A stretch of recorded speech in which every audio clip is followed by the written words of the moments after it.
sa sarili ko na hindi naman pala bato ang puso ko. Pinapatawad na kita, Federico. Tinatanggal ko na kung anumang galit ang meron ako sa puso ko. Magkita tayo ngayong gabi sa park malapit sa amin. Nakakonta ko na si Patrick. Nag-text nga siya pero hindi ko siya makontak. Lila, may pupuntahan lang ako. Saan ka pupunta? Diyan lang. Bakit ka naman pumayag na umalis si Pato? Baka mamaya, may kipagkita pala yan kay Isadora. Nasaan na kaya si Patrick? Labang mangyari yun. Si Monique Del Prado ba to? Kung gusto mong madampot si Isadora, pumunta ka sa Licos Park. Pupunta siya doon mamayang gabi. Sino kaya ang lalaking yun? Mama, pulis, tulungan mo ko. May ganun mamang humabol sa akin. Halip po kayo. Akong bahala sa inyo. Ligtas tayo sa pupuntahan natin. Kayo yung humahabol sa akin kanina. Anong gagawin niyo sa akin? Anong gagawin niyo? Sa amin na si Isadora. Baka naman pwede ka namang pakilala ngayon. Hindi na mahalaga yon. Huwag niyo siyang sasaktan, please. Lahat ng gusto kong gagawin kay Isadora, gagawin ko. Sino ka? Asan ako? Hello, Isadora. Nice to see you again. Hayop ka, Monique. Bakit mo ko dinala dito? Kaano-ano mo si Adora Del Prado. Mabubulok ka dito hanggat hindi magpapakita yung matandang Adora na yan. Monique! Pakawalan mo ako dito!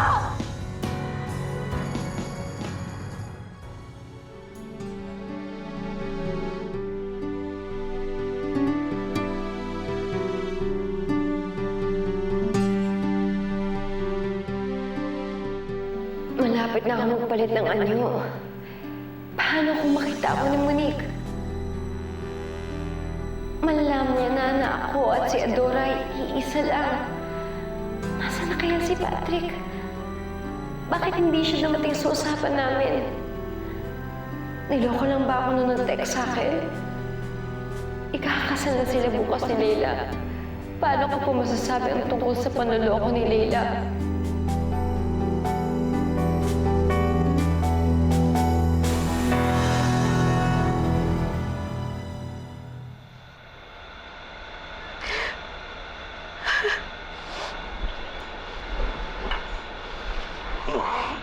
Lila, bakit ka umiiyak? Pato, tinatanggap ko sa sarili ko na hindi mo talaga ako kayang mahalin. At alam ko kahit anong gawin ko, hindi mo talaga makakalimutan si Isadora. Pero please naman, huwag mo naman ipamukha sa akin yun. Teka, Lila, ano pinagsasabi mo? Ano yung nagawa kong mali? Kanina habang tulog ka, wala kang sinasabi kundi mahal na mahal mo si Isadora. Na siya ang gusto mong makasama habang buhay.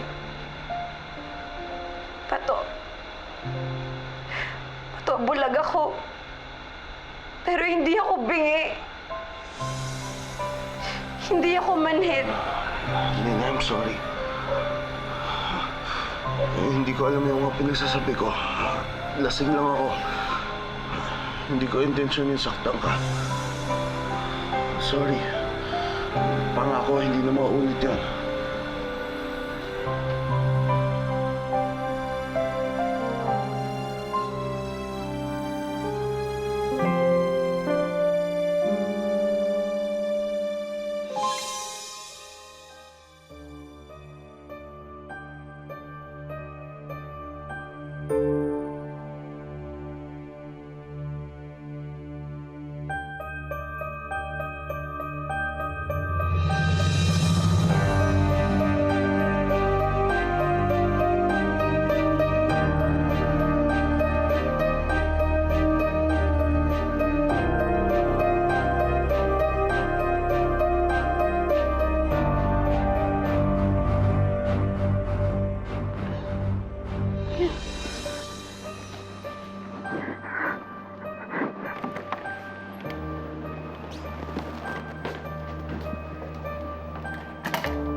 Ito ngayon ang kasal ni Patrick.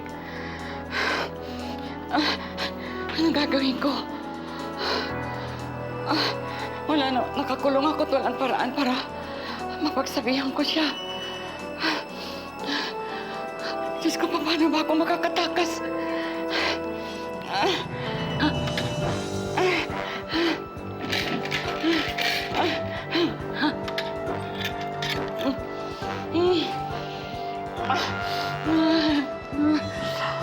Sakit.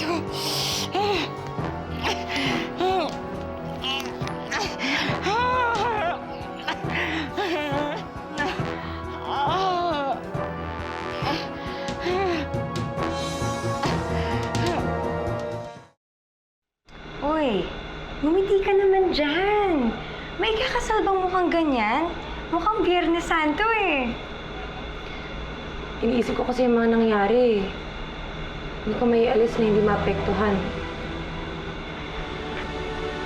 Huwag mong isipin yan. Ang mahalaga, makasal na kayo. Hindi kaya kinakarma ako sa mga ginagawa ko. Friend, kung yan ang iniisip mo, yan ang marinig ng universe. Dapat puro positive thinking lang. Kagaya ng todo-todo kang mamahalin ni Pato, i-claim mo na yan. Mahirap namang i-claim kapag alam mong hindi totoo. Naku, nega-star ka talaga.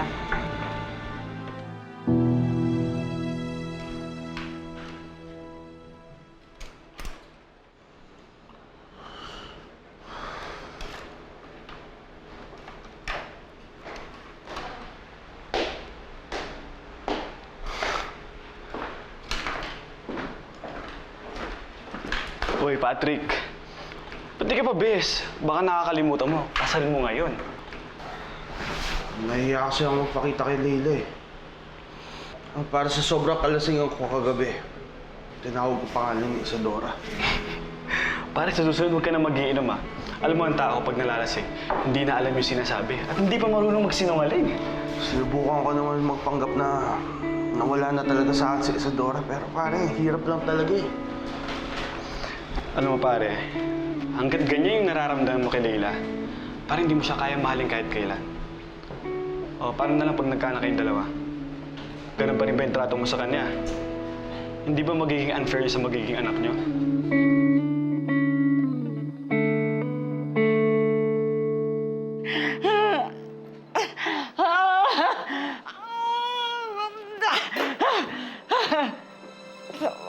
Sa wakas.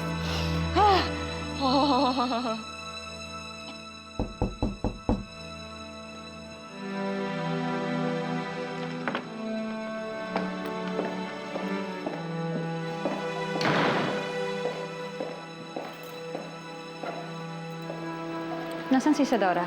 Nandun po sa kwarto niya, ma'am.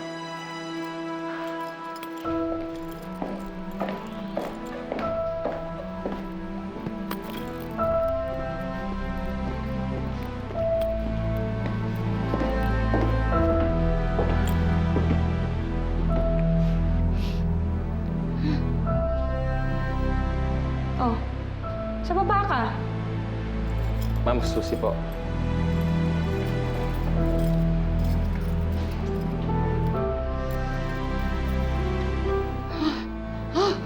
Ay, Diyos ko. Malapit na.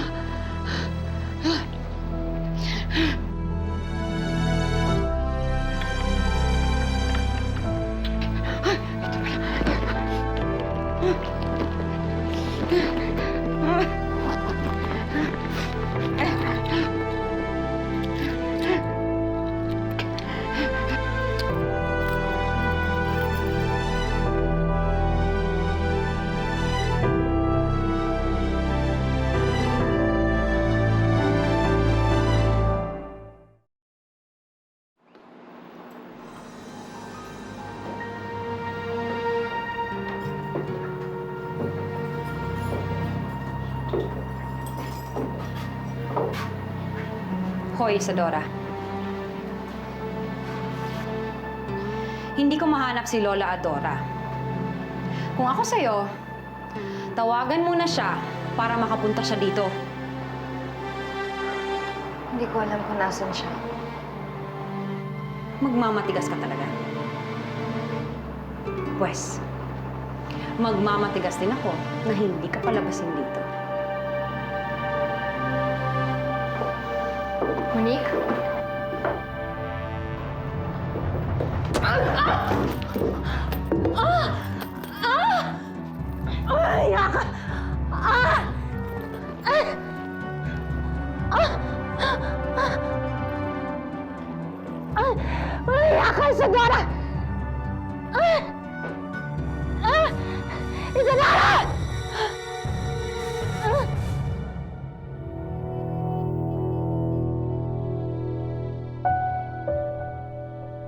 Friends, sa wakas tuloy na rin yung wedding mo.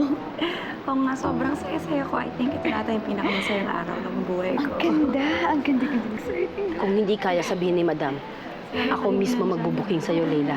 BFF pala lang. Si Patrick mo, excited. Ano ka na rin excited? Kinikilig ka ba? Sobra. Oh my God.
Isadora!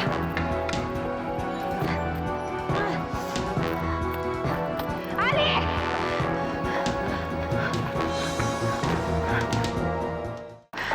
Nasaan si Isadora? Nasa test po, di ba? Natakasan ka na binabantayan mo, stupido!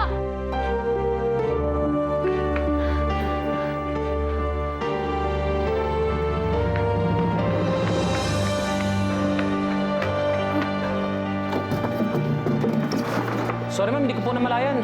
Ano ba hinihintay mo? Hanapin mo siya! Opo. Tanga!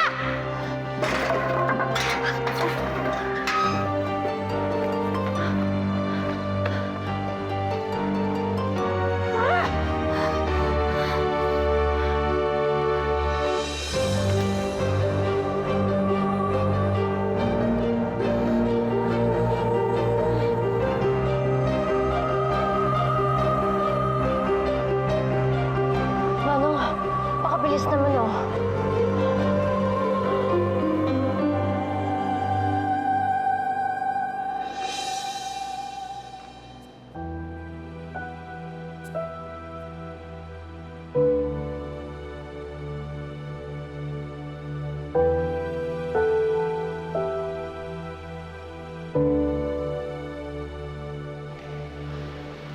Kailangan ko na makausap si Patrick.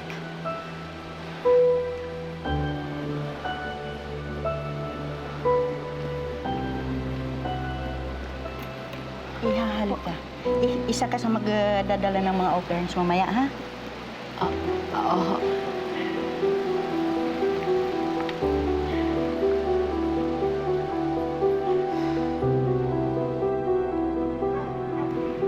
Diyos ko, kailangan ko na makaabot. Di pwede mo tuloy yung kasal. Okay na po.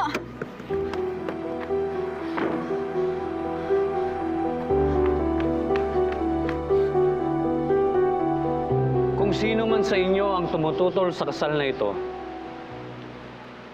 ay magsalita na. O panghabang buhay panghawakan ang inyong katahimikan. Kung ganon, magsitayo kayong lahat.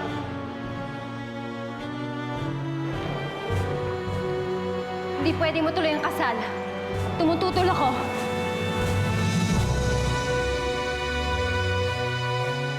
Patrick, hindi ka pwedeng magpakasal sa kanya. Niloloko ko lang niya. Hindi siya totoong bulag. Niloloko ko lang niya para pakasalan mo siya.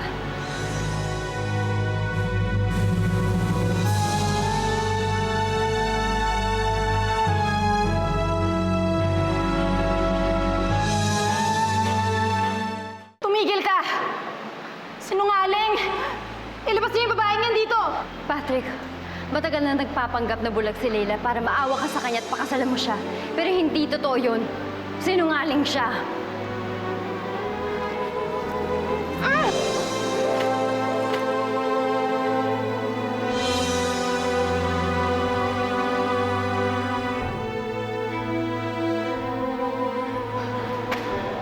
Totoo ba yung sinasabi niya, Leila?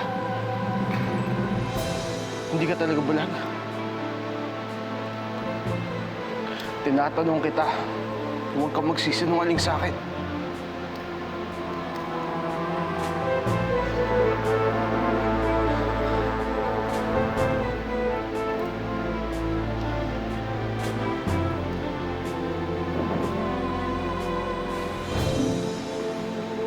Ito, patawarin mo. Natakot lang ako na iwan mo ako. Wala naman magbabago sa atin. Magpakasal na tayo. Sige na. Pagkatapos nitong ginawa mo, sa tingin mo, gusto ko pa rin magpakasal sa'yo, ha?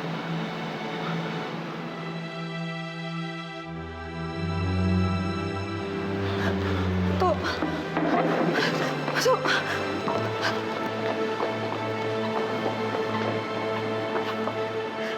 Ito, pag-uusapan naman natin to. Please. I'm sorry, nagawa ko to sa'yo. Mahal na mahal kita. Ang dami kong sinakripisyo para sa'yo, Leila. Inuna ko ang kaligayahan mo kaysa sa sarili ko. Ang tagal ko nagpakatanga tapos ito ang gagawin mo sa akin, ha? Paano mo nagawa to?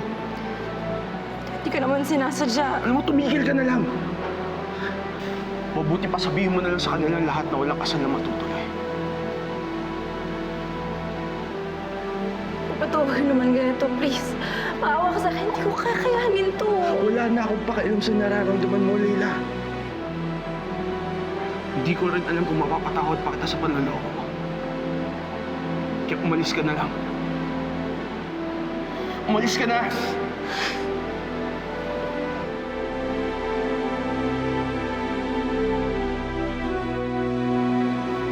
Ano, Isadora? Saya ka na? Sinira mo ang kasal ko. Sinira mo ang buhay ko. Ginawa mo to sa sarili mo. Hindi ko sinira ang buhay mo. Ikaw Agaw! Leila! Ano ba? Ano? Nagulat ka? Gusto mo na isa pa? Ha? Para magising ka sa kabaliwan mo? Ikaw ang nanloko, pinipilit mo siyang mahalin ka, pero niloko mo siya? Ayok ka! Ayok ka! Ayok ka! Tumigil kayo! Tapos na ang palabas na to! Wala nang kasalang magaganap sa pagitan namin ni Leila. Dahil hindi namin mahal ang isa't isa. Sana maintindihan niyo kung nagpapakatotoo lang ako sa sarili ko. Pero si Isadora ang totoo kong mahal. Sana yun din ang nararamdaman mo para sa akin. Walang nagbago, Patrick. Paglalaban kita. Ibig sabihin, sasama ka pa rin sa akin. My love, forever you will always be my only love. Forever you will always be my faithful love. It's always you, you'll always be my love. Forever you will always be my only love. For you alone I'll give my everlasting love. I promise you, you'll always. Tagal ko na itong pinapangarap, Isadora. Napaniginipan ko na noon na tumatakbo tayo palabas ng simbahan. Tinatakasan ng mundo tayong dalawa lang. Kaya lang nalungkot din ako pagkadating ko sa labas. Dahil mag-isa na lang ako. Basta hindi ka nag-iisa ngayon, Patrick. Nagkatotoong paniginip mo, pero tayong dalawang lumabas ng simbahan. Ikaw ang nagpatotoo nito lahat sa akin, Isadora. Maraming salamat. Saan tayo pupunta? Bahala na.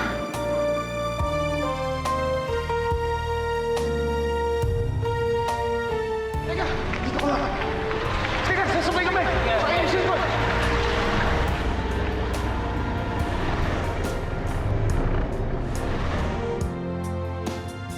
Tara! Manong! Tayo na kami! We'll never say goodbye. We'll never. Hindi naman tayo mga consultants namin At ang laki ng consultancy fee nila Si Monica, totoo na rin ako, hindi si Isadora. May mga ghost employee pala siya. At hindi na tayo magkakahiwalay pa, Isadora. May karapatan din tayo maging masaya. At magsisimula na yun ngayon. Mahal na mahal kita, Isadora. Mahal na mahal din kita, Patrick. Mula noon hanggang ngayon. Maging masaya at maligaya kayo ni Ramon sa lahat ng pagkakataon. Huwag kang mag-aalala. Gagantimpalain ka ng orasan. Ito yung pinagkait sa ating dalawa. Napakaswerte ko dahil pumayag ka na magmahalan tayo. Together.